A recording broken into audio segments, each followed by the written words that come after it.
ఓం గం గణపతయే నమః. ఓం శ్రీ గురవే నమః. ఓం శ్రీ మాతాపితృభ్యాం నమః. ఓం శ్రీకృష్ణ పరబ్రహ్మణే నమః. శ్రీమద్భగవద్గీత అథ నవమోऽధ్యాయః. రాజవిద్యా రాజగుహ్యయోగః. ఈ అధ్యాయమునకు రాజవిద్య రాజగుహ్యయోగము అని పేరు. అతి ముఖ్యమైన యోగము. ఈ 9వ అధ్యాయమునకు చాలా ప్రత్యేకతలున్నవి. ఆచరించుటకు సులభము. అంకెలలో 9 పూర్ణ సంఖ్య. అది 1గా ఉండి అనేక రూపాలు ధరిస్తుంది. అనేక రూపాలు ధరించి 1గా ఉంటుంది. ఈ 9 అంకెను ఏ అంకెతో గుణించినా ఆ వచ్చిన అంకెలను కలిపి ఏకసంఖ్య చేస్తే 9 అవుతుంది. 9 × 63 అనుకోండి. ఆ 63లోని 2 అంకెలను 6, 3 కలిపితే 9 సిద్ధం. ఇలాగే ఎన్ని అంకెలతో గుణించినా ఆ వచ్చిన అంకెను మరలా కలిపితే 9 వస్తుంది కదా. ఇది ఏకత్వంలో బహుత్వం, బహుత్వంలో ఏకత్వం. నవసంఖ్య యొక్క నవత్వము ఇదే. ఈ అధ్యాయంలో భగవంతుడిచ్చిన 3 అభయ ప్రతిజ్ఞలు కూడా కలవు. మహారాష్ట్రలో భక్త శిరోమణి జ్ఞానేశ్వరీకర్త జ్ఞానదేవుడు అవసాన దశలో ఈ అధ్యాయాన్ని పఠిస్తూ మహాసమాధి పొందారంటూ కూడా ప్రసిద్ధి కలదు. రాజవిద్య అయిన బ్రహ్మ విద్య, ఆధ్యాత్మిక విద్యను గూర్చి వివరించుచు ఈ అధ్యాయము ప్రారంభమగుచున్నది. భారతం మధ్యలో భగవద్గీత వెలసినట్లు భగవద్గీత మధ్యలో ఈ నవమాధ్యాయము రారాజులా ప్రకాశించుచున్నది. శ్రీభగవానువాచ ఇదంతు తే గుహ్యతమం ప్రవక్ష్యామ్యనసూయవే జ్ఞానం విజ్ఞానసహితం యజ్ఞాత్వా మోక్ష్యసే శుభాత్. ఓ అర్జున, దేనిని బాగుగా తెలిసి కొనినచో అశుభముల నుండి అనగా అశాశ్వత విషయాల నుండి విముక్తుడవయ్యదవో అట్టి శ్రేష్టమైన రహస్యమైన బ్రహ్మజ్ఞానమును అసూయలేని నీకు వివరముగా చెప్పెదను వినుము. రాజవిద్యా రాజగుహ్యం పవిత్రమిదముత్తమం ప్రత్యక్షావగమం ధర్మ్యం సుసుఖం కర్తుమవ్యయం. విజ్ఞానముతో కూడిన ఈ జ్ఞానము అన్ని విద్యలలోనూ శ్రేష్టమైనది, సమస్త విషయముల కంటేనూ పవిత్రమైనది, ఉత్తమమైన సుఖములను కలిగించున్నది, ప్రత్యక్షమైన ఫలములను కలిగించును, సాధన చేయుటకు మిక్కిలి తేలికైనది, ధర్మయుక్తమైనది, శాశ్వతమైన ఫలితములనొసంగునది. అశ్రద్ధధానాః పురుషాః ధర్మస్యాస్య పరంతప అప్రాప్య మాం నివర్తంతే మృత్యు సంసారవర్త్మని. శత్రువులను సంహరించు ఓ అర్జున, ఇటువంటి పవిత్రమైన ధర్మమునందు శ్రద్ధ లేని పురుషులు నన్ను పొందలేక జనన మరణ రూపమైన సంసార రూప చక్రమునందే నివర్తంతే, మరలా తిరుగుచున్నారు. మయా తతమిదం సర్వం జగదవ్యక్తమూర్తినా మత్స్థాని సర్వభూతాని నచాహం తేష్వ్యవస్థితః. కనిపించు ప్రపంచమంతయు కనిపించని నా యొక్క చైతన్య రూపముచే ప్రవర్తించుచున్నది. సర్వప్రాణులు నాయందే ఉన్నవి, కానీ వాని యందు నేను లేను. न च मत्स्थानि भूतानि पश्य मे योगमैश्वरं भूतभृन्न च भूतस्थो మమాత్మా భూతభావనః. ఈ సమస్త ప్రాణులు నా యందు స్థిరముగా ఉండునవియు కావు. ఈశ్వర సంబంధమగు నా యోగ శక్తిని చూడుము. ఈ సమస్త ప్రాణులను సృష్టించున్నది పోషించున్నది నేనే అయినప్పటికీ యథార్థముగా వాటి యందు నా ఆత్మస్థితమై ఉండదు. నేను భూతముల యందు అనగా సర్వ ప్రాణుల యందు ఎట్లు లేనో అట్లే నా అందును ఆ ప్రాణులు లేవు అని అర్థము. యథాకాశస్థితో నిత్యం వాయుః సర్వత్ర గో మహాన్ తథా సర్వాణి భూతాని మత్స్థానీత్యుపధారయ. ఆకాశమునందే ఉద్భవించిన వాయువు విస్తృతముగా ఆకాశమునందే నిండియుండునట్లు అదేవిధముగా నా సంకల్పము వలన జన్మించిన ఈ ప్రాణులన్నీయు నాయందే స్థిరమై ఉండును. సర్వభూతాని కౌంతేయ ప్రకృతిం యాంతి మామికాం కల్పక్షయే పునస్తాని కల్పాదౌ విసృజామ్యహం. ఓ కౌంతేయ, కల్పాంతమునందు ప్రళయకాలమున ఈ ప్రాణులన్నీయు నా ప్రకృతిలో లీనమైపోవును. మరలా సృష్టి ప్రారంభములో నేను వాటిని పుట్టించెదను. ప్రకృతిం స్వామవష్టభ్య విసృజామి పునః పునః భూతగ్రామమిమం కృత్స్నం అవసం ప్రకృతేర్వశాత్. జన్మకు కారణమైన విషయములను తెలిసి కొనలేని ఈ సర్వ ప్రాణికోటిని నా యొక్క సూక్ష్మ చైతన్యముతో వాటి వాటి కర్మ ఫలితములను అనుసరించి మరలా మరలా సృష్టించుచున్నాను. అనగా వారి యొక్క పూర్వజన్మ కర్మ ఫలితములను అనుసరించి జన్మింపచేయుచున్నాను. న చ మాం తాని కర్మాణి నిబధ్నంతి ధనంజయ ఉదాసీనవదాసీనం అసక్తం తేషు కర్మసు. ఓ అర్జున, సర్వభూతముల జన్మలకు వారి కర్మానుసారము వారి సృష్టి జరుగుచున్నను. నేను సాక్షిభూతుడను మాత్రమే. వీని వలన వారి జన్మల వలన కలిగే ఫలితములు నా నిబధ్నంతి, నన్ను బంధించవు. నాకు ఎలాంటి సంబంధము లేదు. మయాధ్యక్షేణ ప్రకృతి సూయతే సచరాచరం హేతునానేన కౌంతేయ జగద్విపరివర్తతే. ఓ అర్జున, ఈ చరాచర ప్రపంచమంతయు నా యొక్క సూక్ష్మ చైతన్యము ఆధారముగా చైతన్య రూపముగా చరాచర జగత్తు సృష్టింపబడుచున్నది. ఈ కారణముగానే లౌకిక వ్యవహారములు ఆవృతమగుచున్నవి.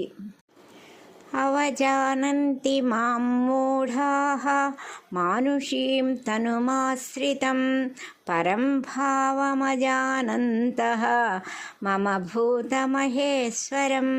నా యొక్క శ్రేష్టత్వ రూపమును తెలిసి కొనలేని అవివేకులు సమస్త ప్రాణికోటికి మేలు చేయుట కొరకు నేను మానవ రూపమును ధరించినందులకు సామాన్య మానవునిగా తలంచి నా గురించి తెలిసి కొనలేకపోవచున్నారు. మోఘాశమోఘ కర్మాణో మోఘజ్ఞానా విచేతసః రాక్షసీమాసురీం చైవ ప్రకృతిం మోహినీం శ్రితాః. కొందరు అశాశ్వతమైన వ్యర్థములైన కోరికలతో అనవసరమైన పనులను చేయుచు బుద్ధిహీనులై వ్యతిరేకమైన భావాలతో రాక్షస ఆసురి మోహిని స్వభావములను కలిగి ఉందురు. మహాత్మానస్తు మాం పార్థ దైవీం ప్రకృతిమాశ్రితాః భజంత్యనన్యమనసో జ్ఞాత్వా భూతాదిమవ్యయం. అర్జున, మహాత్ములైన వారు దైవ సంబంధమైన భావములు కలిగిన వారై నన్ను సమస్త ప్రాణులకు ఆధారమైన వానినిగను నాశరహితునిగను తెలుసుకొని వేరొక విషయమును ఆలోచించక ఎల్లప్పుడూ నన్నే ఆరాధించుచున్నారు. సతతం కీర్తయంతో మాం యతంతశ్చ దృఢవ్రతాః నమస్యంతశ్చ మాం భక్త్యా నిత్యయుక్తా ఉపాసతే.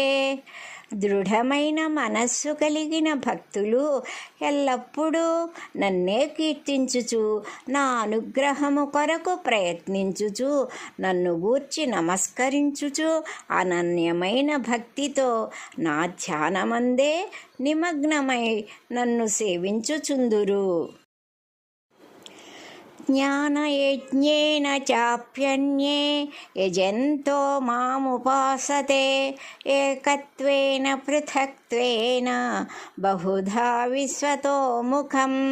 కొందరు జ్ఞానయోగులు జ్ఞానయోగము ద్వారా అనగా జపధ్యానాదులతో అంతర్నేత్రముతో పరమాత్మను తనలోనే ఆరాధిస్తూ ఉంటారు. కొందరు అనేక రూపాలతో అంతటా వ్యాపించి ఉన్న నన్ను ఆరాధించుచున్నారు. అహం క్రతురహం యజ్ఞః స్వధాహమహమౌషధం మంత్రోహమహమేవాజ్యం అహమగ్నిరహం హుతం. వేదోక్తమైన యజ్ఞమును నేను, యజ్ఞములలో వేయు స్వధయు ఓషధులను నేనే, మంత్రమును నేనే, అందువేయు ఆవు నెయ్యి నేనే, అగ్ని హోమము చేయునప్పుడు ఉపయోగించే ప్రతి వస్తువు ప్రతి ప్రక్రియను నేనే, అన్నీ నా రూపములే. పితాహమస్య జగతో మాతా ధాతా పితామహః వేద్యం పవిత్రమోంకార రుక్సామయజురేవ చ. ఈ సమస్త జగత్తునకు నేను సంరక్షకుడను, కర్మల ఫలములనిచ్చువాడను నేనే. తల్లి, తండ్రి, తాత పవిత్రమైనదియు ఓంకారమును, ఋగ్వేదము, యజుర్వేదము, సామవేదము అన్నియు నేనే అని తెలిసికొనుము.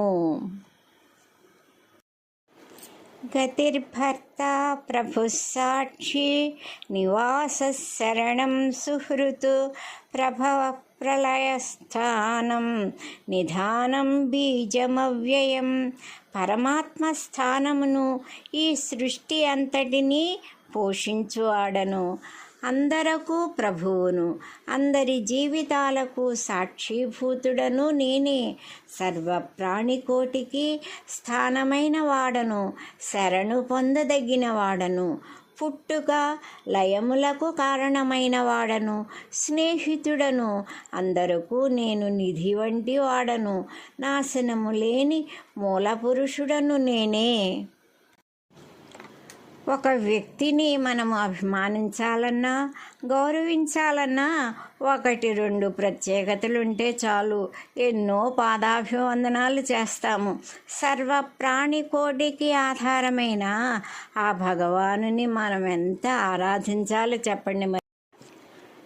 తపామ్యహమహం వర్షం నిగృహ్ణామ్యుత్సృజామి చ అమృతం చైవ మృత్యుశ్చ సదసత్యాహమర్జున. అర్జున, సూర్యకిరణముల వేడిని నేనే, సముద్రము నుండి నీటిని గ్రహించి మేఘముల ద్వారా వర్షరూపమున కురిపించే శక్తిని, అమృతమును, మృత్యువును కూడా నేనే. నశించు అసద్వస్తువు, శాశ్వతమైన ఆత్మను నేనే.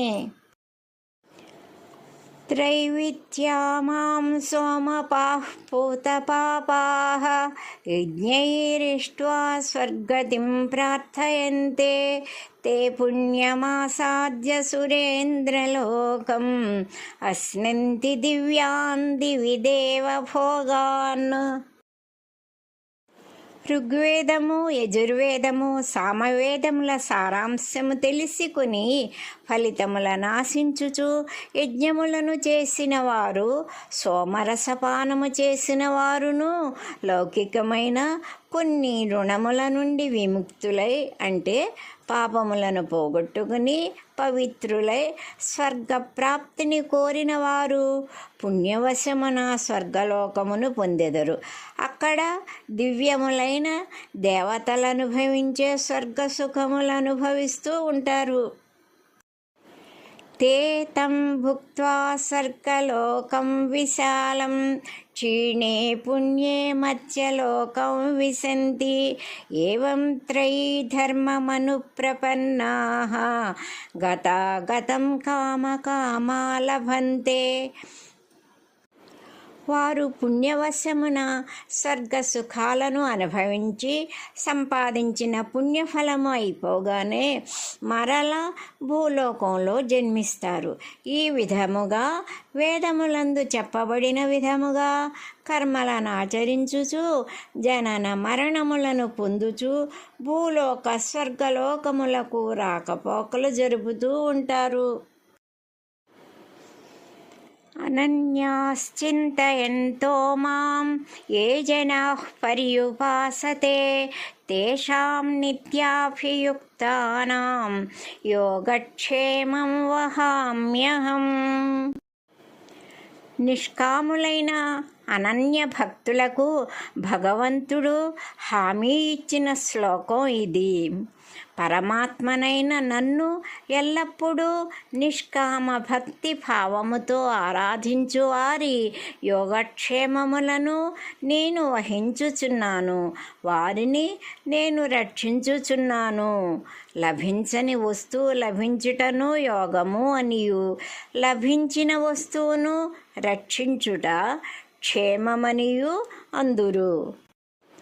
గీతా పారాయణ చేయనప్పుడు అధ్యాయానికి మొదట చివరలో చదువుతూ ఈ శ్లోకాన్ని సంపుటిగా చేసుకొని పారాయణ చేస్తూ ఉంటారు.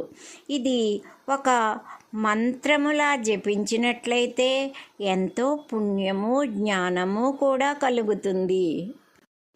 ఆ పరమాత్మయే స్వయముగా యోగక్షేమములను నేను వహించదనని చెప్పినందువలన ఎంతో నమ్మకంతో చేసి తరించాలి. ఏ అప్యన్యదేవతా భక్త్యా యజంతే శ్రద్ధయాన్వితాః తేపి మామేవ కౌంతేయ యజంత్య విధిపూర్వకం. అర్జున, శ్రద్ధ కలిగిన వారై ఇతర దేవతలను పూజించినప్పటికీ నన్ను పూజించినట్లే, కానీ వారి పూజలు అధర్మములైనవిగా ఉండును. అహం హి సర్వయజ్ఞానాం భోక్తా చ ప్రభురేవ చ నతు మామభిజానంతి తత్వేనాతస్య వంతి తే. ఎందులకనగా సమస్త యజ్ఞములకు భోక్తను ప్రభువును నేనే. అట్టి పరమాత్మ స్థానమును నా తత్వమును తెలిసి కొనలేకపోవచ్చున్నారు, అందువలన పతనమగుచున్నారు, అనగా మరల జన్మలను పొందుచున్నారు. యాంతి దేవవ్రతా దేవాన్ పితॄన్ యాంతి పితృవ్రతాః భూతాని యాంతి భూతేజ్యాః యాంతి మద్యాజినోపి మాం. దేవతలను ఆరాధించువారు దేవతలను, పితృదేవతలను ఆరాధించువారు పితృదేవతలను, భూత ప్రేతములను ఆరాధించువారు భూతలోకాలను పొందెదరు. నన్ను ఆరాధించు భక్తులు నన్నే పొందుదురు. పత్రం పుష్పం ఫలం తోయం యో మే భక్త్యా ప్రయచ్చతి తదహం భక్త ఇత్యుపహృతం అస్నామి ప్రయతాత్మనః. ఎవరు నాకు భక్తితో నిర్మలమైన నిస్వార్థమైన మనస్సుతో ఒక పత్రము కానీ, ఒక పుష్పమును కానీ, పండును కానీ, జలమును కానీ మిక్కిలి భక్తితో నాకు సమర్పిస్తున్నారో దానిని నేను సంతోషముతో చక్కగా ఆరగిస్తున్నాను.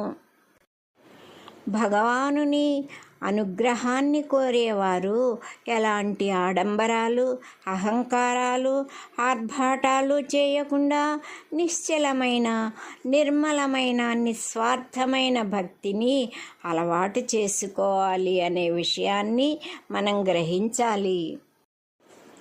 యత్కరోషి యదశ్నాసి యజ్జుహోషి దదాసి యత్ యత్తపస్యసి కౌంతేయ తత్కురుష్వ మదర్పణం. అర్జున, నీవు ఏ పని చేసినా, ఏమి తినుచున్నను, భుజించడి ఆహారమును, హోమము చేయు ద్రవ్యములను, హవ్యమును, నీవు చేయు దానములను, నీవు చేసే తపస్సును సర్వము నాకే సమర్పింపుము. శుభాశుభఫలైరేవం మోక్ష్యసే కర్మబంధనైః సన్యాసయోగయుక్తాత్మా విముక్తో మాముపేష్యసి. ఈ విధముగా సన్యాసయోగమునందు స్థిరమైన మనస్సు కలిగిన వాడవై సమస్త కర్మలను నాకు సమర్పించుట వలన పాప పుణ్యముల నుండి విముక్తుడవు కాగలవు. శుభాశుభ ఫలముల వలన కలిగిన బంధముల నుండి కూడా విముక్తుడవై నన్ను పొందగలవు. సమోహం సర్వభూతేషు నమే ద్వేష్యోస్తి న ప్రియః ఏ భజంతి తు మాం భక్త్యా మయి తే తేషు చాప్యహం. నేను సమస్త ప్రాణుల యందును చైతన్య రూపముగా ఉన్నాను. నాకు ఒకడు ఇష్టమైనవాడు, ఒకడు ఇష్టము లేనివాడు అని ఎవ్వడునూ లేడు. భక్తితో నన్ను ఎవరు సేవించెదరో వారి యందు నేను, నా యందు వారు ఉందురు. అపి చేత్ సుదురాచారో భజతే మామనన్యభాక్ సాధురేవ సమంతవ్యః సమ్యగ్వ్యవసితో హి సహ. మిక్కిలి దురాచారుడైనప్పటికీ అనన్యమైన భక్తి కలవాడై దేనిని ఆశ్రయించక నన్ను ఆరాధించువాడు సత్పురుషుడనియే చెప్పవచ్చును. ఇందులకనగా పరమాత్ముని సేవ కంటే విలువైనది, పవిత్రమైనది మరి ఒకటి ఏదియూ లేదని నిశ్చయమైన ఆలోచన గలవాడు కనుక ఉత్తముడుగా తలంచవలను. క్షిప్రం భవతి ధర్మాత్మా శశ్వచ్ఛాంతిం నిగచ్చతి కౌంతేయ ప్రతిజానీహి నమే భక్త ప్రణశ్యతి. ఎంతటి పాపాత్ముడైనను భగవంతుని ఆశ్రయించిన తరువాత వెంటనే స్వల్పకాలములోనే ధర్మాత్ముడగుచున్నాడు, శాశ్వతమైన ప్రశాంతతను పొందుచున్నాడు. అర్జున, భగవద్భక్తులకు కష్టాలు వచ్చినా నష్టాలు రావు అని నిశ్చయముగా తెలుసుకునుము. ఇది దృఢముగా ప్రతిజ్ఞ చేసి చెప్పుము.